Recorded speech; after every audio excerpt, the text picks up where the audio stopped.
ओम शांति। आज है 9th of June 2025। आज की मुरली का टॉपिक है the soul as a world reformer. Okay, the scientific insight into godly education and yogic rewiring. So this is the scientific analysis of today's Murli. आज की मुरली में परमात्मा ने जो मुख्य संदेश दिया है वह केवल भावनात्मक संदेश नहीं है, बल्कि एक व्यवस्थित सोल इंजीनियरिंग प्रोसेस है। यह मुरली हमें बताती है कि हम आत्माएं इस सृष्टि परिवर्तन की योजना में सहयोगी हैं, को क्रिएटर्स हैं। हम डिवाइन सिविल इंजीनियर्स हैं जो एक नए विश्व के लिए प्रोग्रामिंग सीख रहे हैं।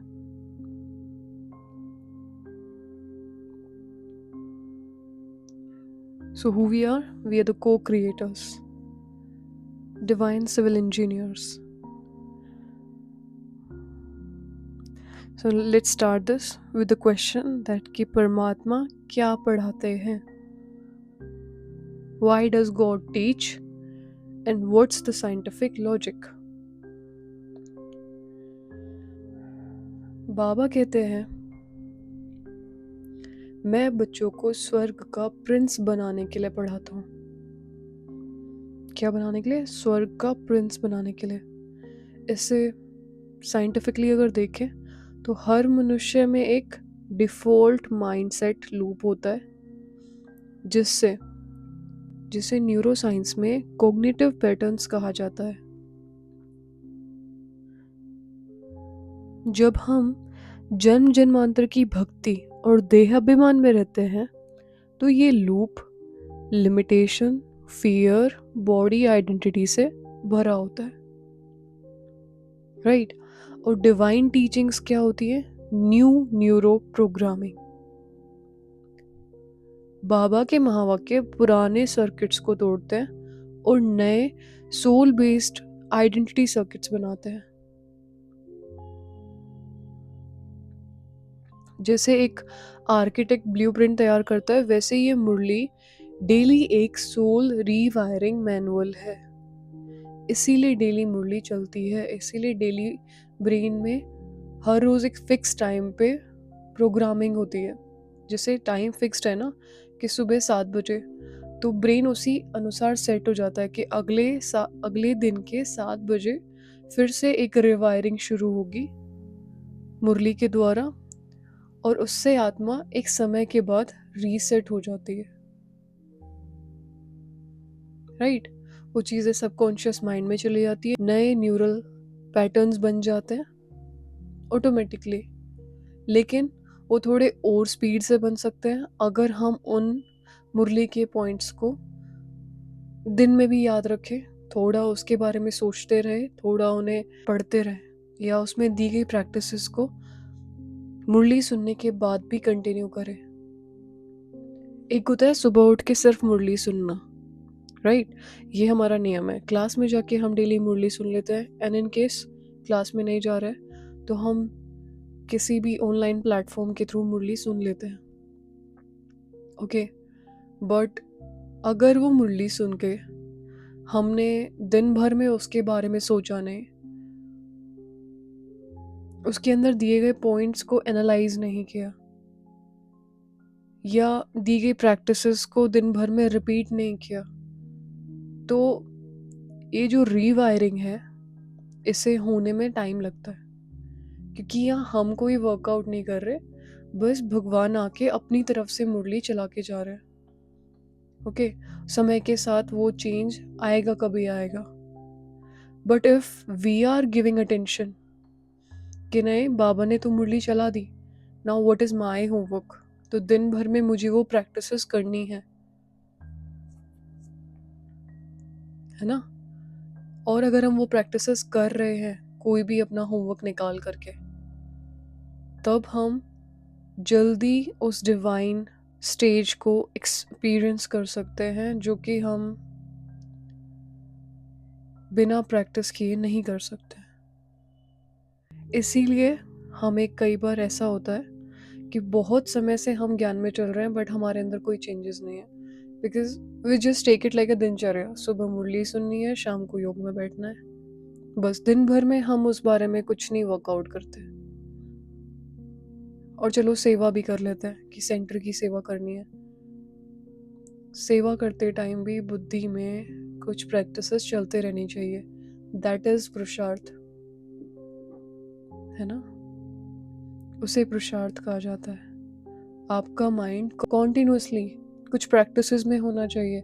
लाइक कोई अफर्मेशंस रिपीट करने हैं, मुझे कोई ड्रिल करनी है, मुझे स्वदर्शन चक्र घुमाना है, क्योंकि फिजिकल सेवा करते टाइम बुद्धि फ्री होती है। या बुद्धि बिजी है तो जैसे ही फ्री हो तो उस टाइम करें, राइट? बिजी है तो अपने आउटर व्यवहार में डिविनिटी रखें कि मुझे शांति से ही काम करना है, मुझे व्यवहार अच्छे से करना है। और अगर बुद्धि फ्री है फिर इंटरनल वॉक शुरू करें कि मैं आत्मा हूँ, मैं आत्मा हूँ, मैं बिंदी हूँ, मैं आदि हूँ, मैं शक्ति हूँ, मैं ब्राह्मण हूँ, मैं फरिश्ता हूँ। उससे सोलफुल रिवायरिंग होती है। और ये समय वेट करने का नहीं है कि ओके सुबह बाबा मुरली चला तो रहे, सुन तो रहे हम डेली। नहीं, अब ये समय चेंज करने का है। उनके सुनाने से केवल कुछ नहीं होगा, हमें उसे सुन करके रियल लाइफ में अप्लाई करना पड़ेगा, अपने व्यवहार को वैसा बनाना पड़ेगा, अपने अंदर चेंजेस लाने पड़ेंगे। Then this will help. Okay, so divine teachings is equal to new neural programming. So we can begin a new lifestyle by applying this. The second point is मुरली का सार छोड़ो और जोड़ो। छोड़ो और जोड़ो। अब इसका विज्ञान क्या है? बाबा ने कहा दुनिया की सब बातों को छोड़ दो, करोड़ों लाखों कुछ काम का नहीं है। क्या बोल रहे हैं? करोड़ों लाखों कुछ काम का नहीं है।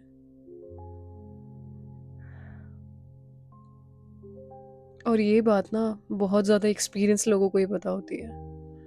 ये कोई त्यागवादी कॉन्सेप्ट नहीं है, ये एक फ्रीक्वेंसी शिफ्ट मॉडल है, जहाँ मॉडर्न साइंस कहती है कि whenever whatever you repeatedly think about, you tune in to its frequency.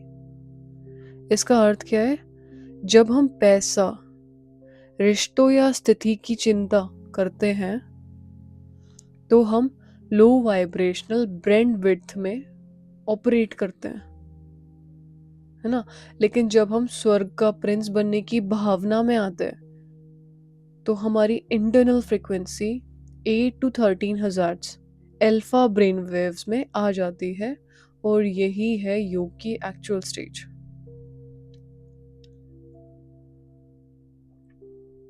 Now the question rises कि क्या हमें धन नहीं कमाना चाहिए? वो भी तो सर्वाइवल के लिए ज़रूरी है। सी, यहाँ पे ये नहीं कहा जा रहा कि आप धन मत कमाओ।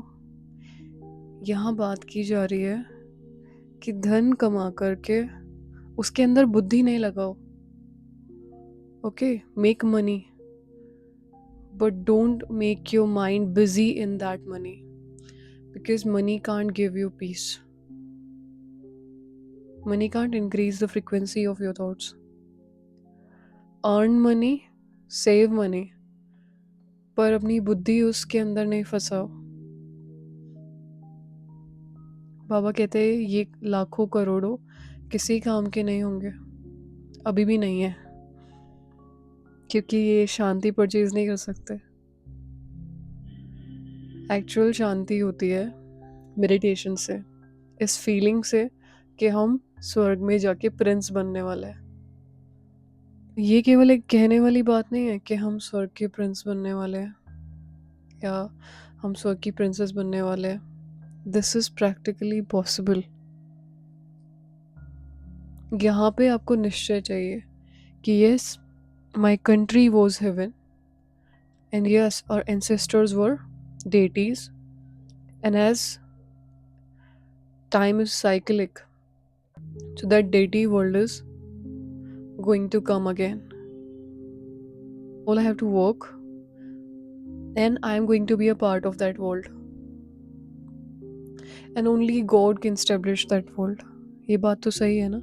केवल भगवान ही एक इतनी सुंदर दुनिया बना सकते हैं. And we are working for it. इसीलिए छोड़ना is equal to lower frequency से डिस्कनेक्ट होना, और जोड़ना is equal to soul conscious high frequency से जुड़ना. As I told you in previous session कि धन कमा लिया, ओके, लाखों का बैलेंस कर लिया, समहाउ कोरोना जैसी सिचुएशन आई, वो पैसे भी किसी काम के नहीं थे उस वक्त.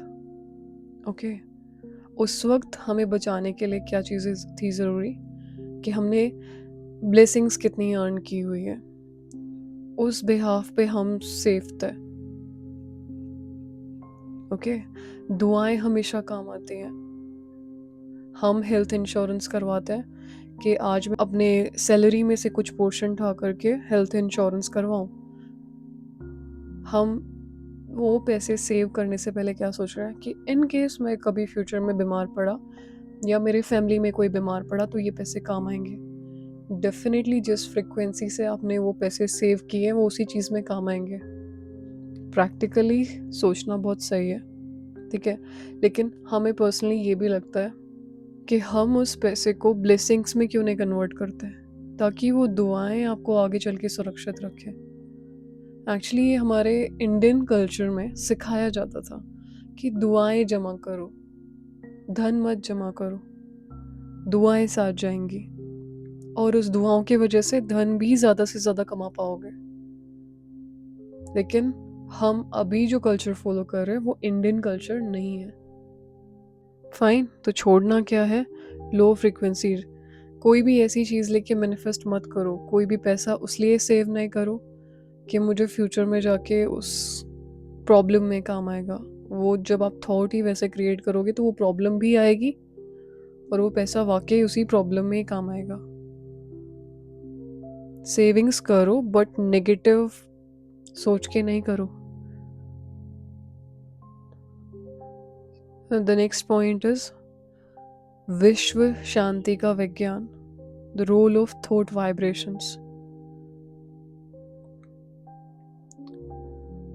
अब बाबा ने कहा कि तुम विश्व पर शांति का राज्य स्थापन करने वाले बाप के मददगार हो. Okay, everyone is trying in the whole world कि विश्व में शांति हो, बट शांति स्थापित हो नहीं रही है.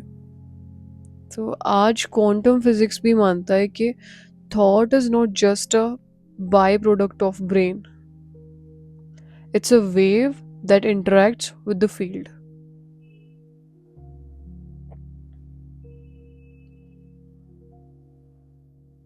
हर्ट मैथ इंस्टीट्यूट के अनुसार एक शांत लविंग थॉट का मैग्नेटिक रेजोनेंस 3 मीटर दूर तक मेजरेबल है.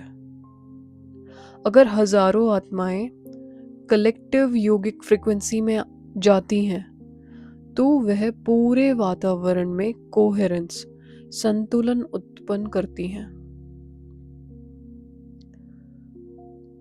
इसीलिए बाबा कलेक्टिव मेडिटेशन के लिए बोलते हैं कि सब इकट्ठे होकर योग करो, बिकॉज उसका एक इफेक्ट होता है. अब ये समझने के लिए हम कह सकते हैं कि हमारा ध्यान, हमारा attention is equal to energy, ऊर्जा, and that is equal to सृष्टि की दिशा, क्रिएशन. बेसिकली हमारे अटेंशन से क्रिएशन होने वाली है. जिस भी चीज़ पे आपका अटेंशन जाएगा, that is how you will design your future. जिन चीज़ों पे आज आप ध्यान केंद्रित करेंगे वैसा आपका फ्यूचर होने वाला है. क्योंकि जब भी हम किसी चीज़ पर अटेंशन देते हैं ना, उसमें एनर्जी हम डाल रहे होते हैं, और वो एनर्जी हमें फ्यूचर में वापस आने वाली है. इसीलिए बाबा कहते हैं अटेंशन इस बात पे दो कि you are an energy, I am your father. और बाबा की उस एनर्जी फोकस से हमारे पुराने जो कामिक पैटर्न्स हैं वो ख़त्म होते हैं, जिस वजह से आने वाली परिस्थितियाँ भी ख़त्म हो जाएंगी, क्योंकि अगर कार्मिक पैटर्न्स चेंज हो गए, ओके, तो आने वाली प्रॉब्लम्स कभी आएंगी ही नहीं, राइट? ओके, हमें फ्यूचर की टेंशन क्यों होती है? हमें क्यों लगता है कि फ्यूचर में जाके परिस्थितियाँ आ सकती हैं? क्योंकि हमें पता है कि हमारे कुछ कार्मिक पैटर्न्स हो सकते हैं जो फ्यूचर में हमारे सामने आएंगे। उसके लिए हम कलेक्ट करते हैं पैसे, कि वो पैसे से फिर हम उन चीज़ों को फेस करेंगे। क्यों नहीं हम आज की डेट में मेडिटेशन करके उन पास्ट कार्मिक पैटर्न्स को बर्न करें, है ना? वो फ्यूचर में कभी आएंगे ही नहीं। क्यों नहीं आज हम पूरे संसार में पॉजिटिव वाइब्रेशंस रेडिएट करके अच्छे कार्मिक पैटर्न्स बनाए, जो वो कार्मिक पैटर्न्स हमें फ्यूचर में सेव करेंगे, ना कि मनी, है ना? हालांकि पैसे बचा सकते हैं, हॉस्पिटल में अच्छा बेड दिला सकते हैं, लेकिन हमें हॉस्पिटल तक जाना ही क्यों है? क्यों नहीं हम आज अपने और अपने फैमिली में सबके कार्मिक पैटर्न्स को चेंज करने के लिए वर्कआउट करें? सुबह सब उठ के जोत भी तो करते हैं ना। क्यों नहीं हम 5 मिनट निकाल करके सब मेडिटेशन में बैठे फोकस करके, कि डेली मुझे 5 मिनट निकालने हैं, सभी को एक साथ कलेक्टिवली बैठना है और अपने पास्ट कार्मिक पैटर्न्स को बर्न करना है, बस 5 मिनट। क्यों नहीं हम इस चीज़ को दिनचर्या में डालें? हमारा फ्यूचर ऑटोमेटिकली सेफ होगा। एटलीस्ट बीमारियों की वजह से हम कभी हॉस्पिटल तो नहीं जाएंगे।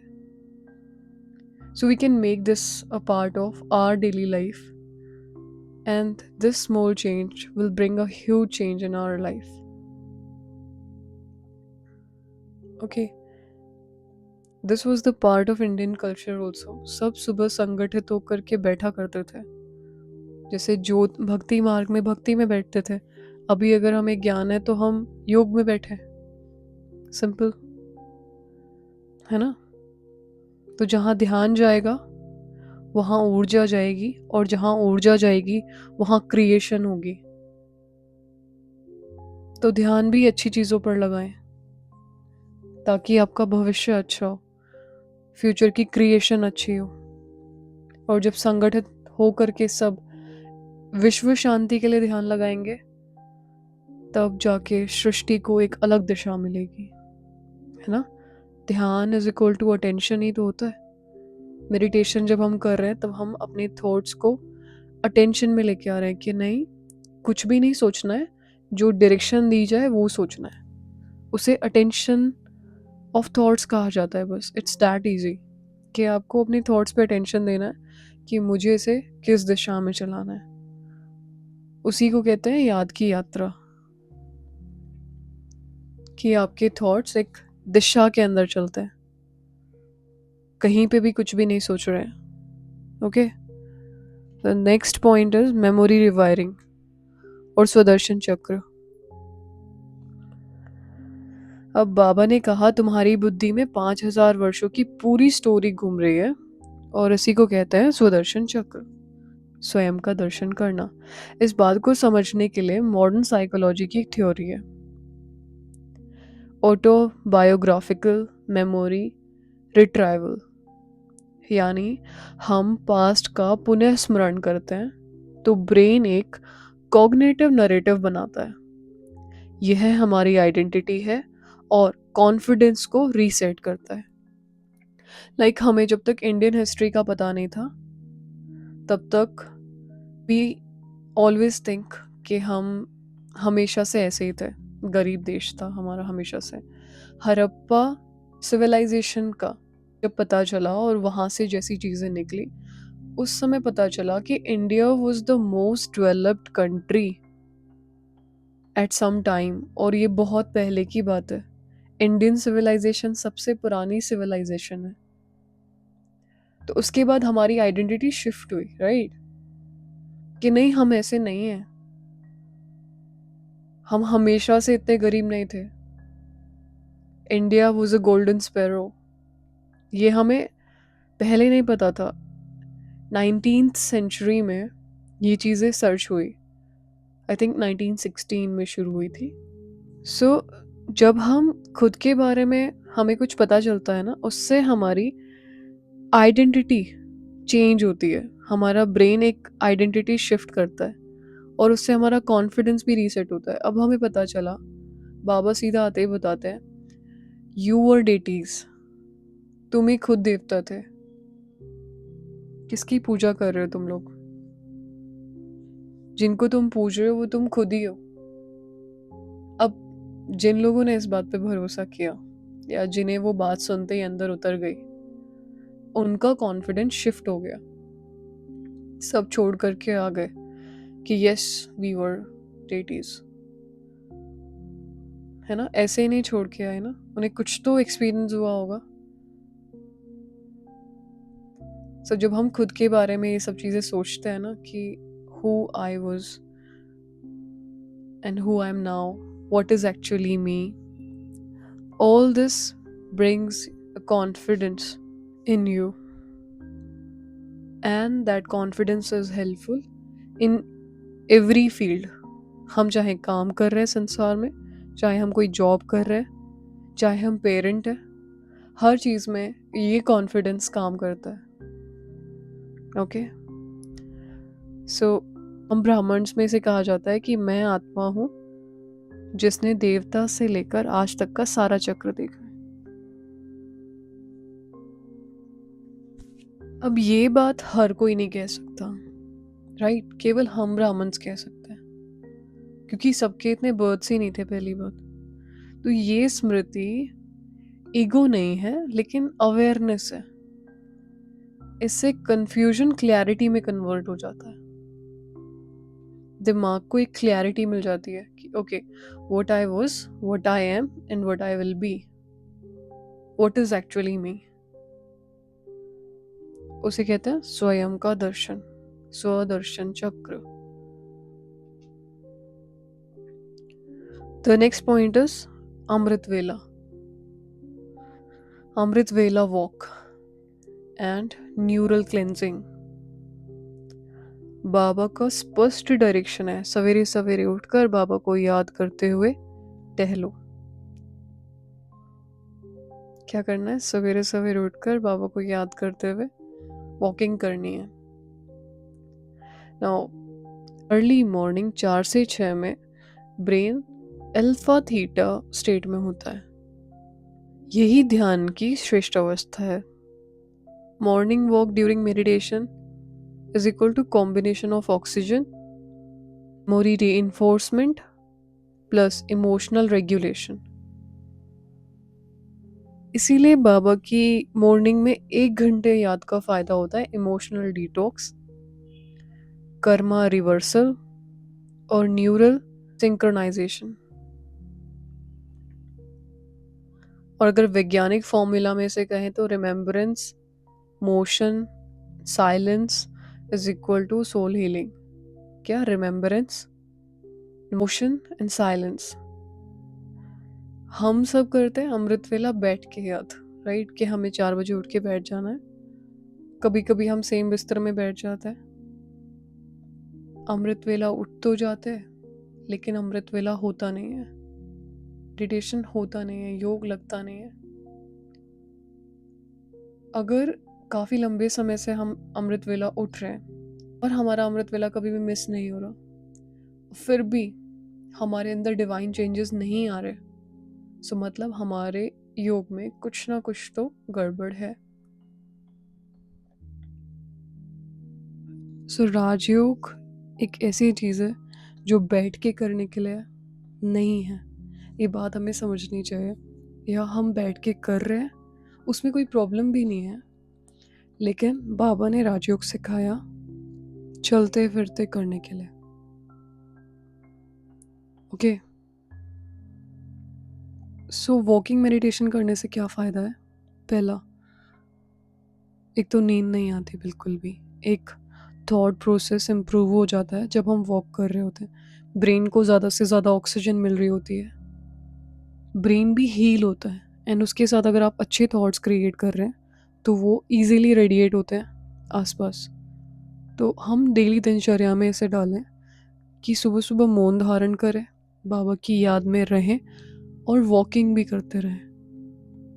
वॉक करते हुए मेडिटेशन करने में एक अलग ही फीलिंग होती है और उसका एक फ़ायदा ये भी होता है कि दिन भर में जब आप काम कर रहे होते हो, तो आपको कर्म योग करना ईज़ी हो जाता है, क्योंकि आपको चलते-फिरते याद करने की आदत बन जाती है। राजयोग मेडिटेशन का बैठने से कोई कनेक्शन नहीं होता। It is just a shift of thoughts. मैंने तुरंत अपने थॉट्स को शिफ्ट किया, अपने आप को सोल कॉन्शियसनेस में स्थित किया और भगवान से कनेक्ट किया। इसीलिए बाबा कहते हैं राजयोग इज सहज योग। 6th point talks about replacing body consciousness with supreme identity. बाबा कहते हैं बाबा टीचर भी है, गुरु भी है और यही सच्ची पढ़ाई है। साइंस कहता है you become what you identify repeatedly. जो भी हम बार बार आत्मा बोलते हैं, बार बार बाबा को याद करते हैं, बार बार स्वयं को विश्व का मालिक विजुअलाइज करते हैं, तब हम न्यूरॉन्स को रीट्रेन कर रहे होते हैं ताकि आइडेंटिटी शिफ्ट हो जाए। जो बॉडी कॉन्शियसनेस हमारे अंदर आ गई है, क्योंकि हमें 63 बर्थ्स तक कंटिन्यूसली ये सोचा है कि आई एम अ बॉडी, उसे शिफ्ट करने के लिए दिन भर की हर 60 मिनट्स में 1 मिनट तो दे और अपने आप को बार बार याद दिलाएं कि I am a soul, I am an energy, this body is made up of 5 elements, everyone who is moving around me is made up of 5 elements, and actually all of them are energies. So this create a beautiful vibrational frequency within your office, within your home, and wherever you are working. That will better your relations with everyone. Body की जगह अपने आप को soul देखे, dependency की जगह divinity लेके आए और फेयर की जगह फेथ क्रिएट करे। 7th point is practical practice, divine soul exercise. Exercise का नाम है सोल आइडेंटिटी रीसेट। ये आप सुबह 5 बजे से 30 मिनट्स के लिए कर सकते हैं। ओके, जिनको सुबह अमृत वेला बैठ के करना है वो करें, 5 बजे वॉकिंग शुरू करें और फिर अफर्मेशंस रिपीट करें। ओके, और उनमें क्या रिपीट करेंगे? Let's start it with this. ओम शांति। मैं आत्मा हूँ।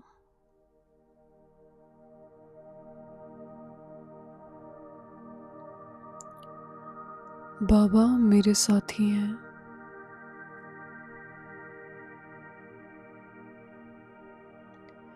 मैं विश्व को परिवर्तन करने के लिए एक माध्यम हूँ।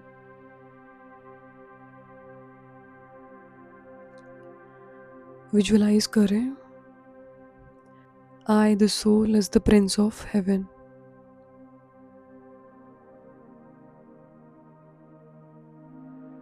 बाबा मुझे वही बना रहे हैं।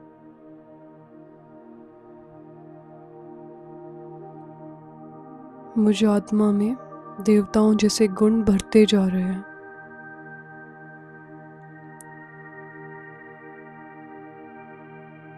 मैं अपने रियल स्टेट में वापस पहुंच रहा हूँ।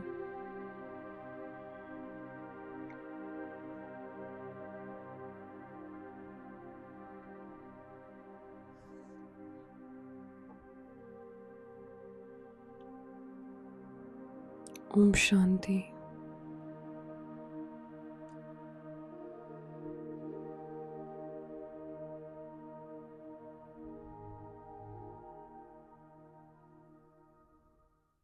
ओके, सो आज बाबा ने एक नोट बनाने के लिए भी कहा कि आज मैंने कितना समय बाबा को याद किया और कितना समय व्यर्थ थॉट्स में गया। अपनी चेकिंग करनी है, सेल्फ ऑब्जर्वेशन। नाउ वरदान में बाबा ने कहा गुण माला धारण करो।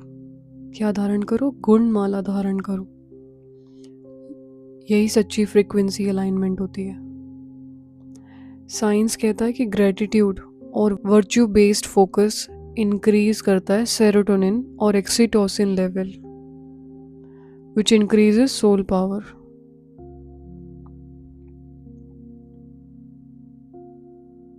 स्लोगन में बाबा ने कहा, साक्षीपन की स्थिति ही यथार्थ निर्णय का तख्त है।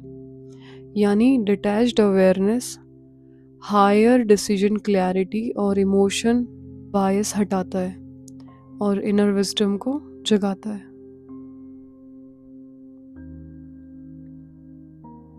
जब हम कोई भी डिसीजन साक्षी स्थिति में स्थित होकर लेते हैं, बायस होके नहीं कि ये मेरा अपना है, ये मेरा पराया है, तो हमें उसमें क्लैरिटी आती है। हम डिटैच्ड अवेयरनेस में होते हैं, हाई डिसीजन क्लैरिटी मिलती है। तो हिस्ट्री में किंग्स होते थे ना, तो वो ये नहीं देखते थे कि क्राइम किसने किया है। अगर गलती राजा के बेटे से भी हुई है तो उसको भी पनिशमेंट मिलनी चाहिए, उसे भी इक्वली पनिश किया जाता था। तो ये एक राजा का गुण होता है, साक्षी होके सबको इक्वल होकर के देखना और तब डिसीजन लेना। And if we are going to become the kings and the queen of the heaven and the future world, so हमें सबको इक्वली देखने की ज़रूरत है ना। ऐसे नहीं कि ब्लड रिलेशंस मायने रखते हैं। We have a beautiful Brahmin family and all belongs to me. The souls, पूरी धरती पे जो भी आत्माएं हैं वो सब मेरे भाई हैं। Yes, I am the senior brother, I am the senior sister, and this is my responsibility to take care of all of them. Okay, तब सोचने का तरीका कुछ ऐसा हो जाता है, तब हायर कॉन्शियसनेस में हम शिफ्ट होते हैं, एक हाई फ्रिक्वेंसी आइडेंटिटी बनाते हैं। Okay, now let's come to the conclusion. ये मुरली सिर्फ ज्ञान नहीं है, ये एक स्पिरिचुअल टेक्नोलॉजी है जहाँ पे बाबा क्या है? प्रोग्रामर है। क्या है? प्रोग्रामर। हमारे अंदर रोज प्रोग्रामिंग करते हैं। Soul is equal to server, Murli is equal to code, remembrance is activation, silence is firewall, seva is output. So जो चीज़ें हमें कभी कभी सुनने में बोरिंग लगती हैं, एक्चुअली उनका मतलब ये होता है जैसे हम बस, हमारे देखने का नज़रिया ही अलग है। और इस पूरी प्रोसेस का गोल है world transformation through inner frequency shift. So the real question is कि इतनी बड़ी डिवाइन यूनिवर्सिटी में मैं कितना गेन कर रहा हूँ। Okay, and this university teaches us that how to bring a huge shift in the way of living. हमारे सोच में कैसे चेंज आए, हम डिवाइन कैसे बने, इस दुनिया में रहते हुए डिवाइन कैसे बने, और ये हमें कोई और नहीं सिखा सकता। ओके, ओम शांति।